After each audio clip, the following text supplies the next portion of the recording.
Good evening. I would like to talk about the aspects of work resumes. And what started me on this journey of really having to research what makes up a work resume is that at the beginning of this year, I applied for my first full-time job.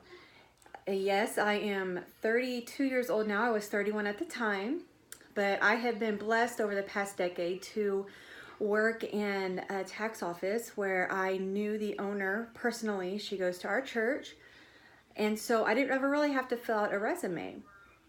So at the beginning of this year, we had moved into a different place in our family, and so I felt like it was time. My children were growing up, they were all in school, so I felt like it's time for me to start my career.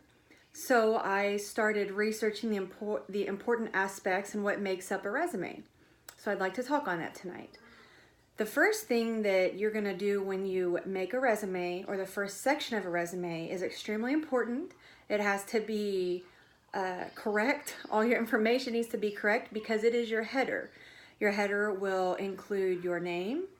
It can include your address, a good phone number, and a lot of the times, especially nowadays, everything is going electronic.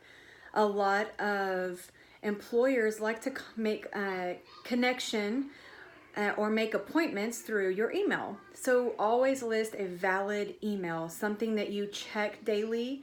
And I also recommend that when you give your email address, a lot of times they might not recognize the email that say they're wanting to set up an interview. So if your email doesn't recognize that email address, it might go into your spam or your junk file. So always be sure to check that. That's very important because you could miss something.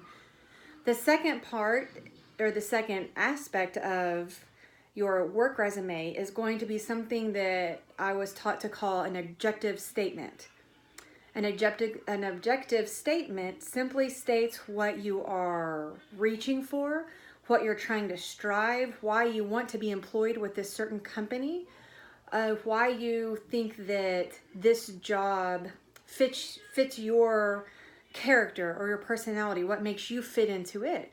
A lot of the times, if you read any papers or instructions on creating a work resume, it will say try to make your objective 1 to 2 sentences. Short and sweet is hard to beat. So get to the point, state what your purpose is, state what your goals are, and how they relate to that specific job that you are applying for. And then move on to the next section, which is going to be your job experience.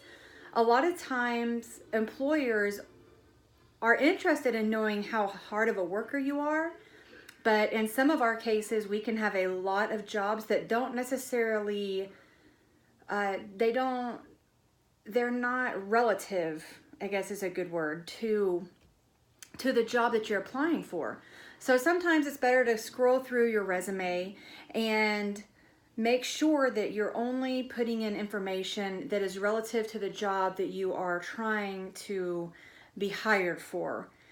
In my example, for me, I was applying for an accountant position, so I only listed jobs or job titles that maybe were dealing with, human resource, accounting, bookkeeping, stuff like that, stuff that even some clerical. So you just have to, and sometimes, if you have a contact within that building or within that area, ask, what would my job entail?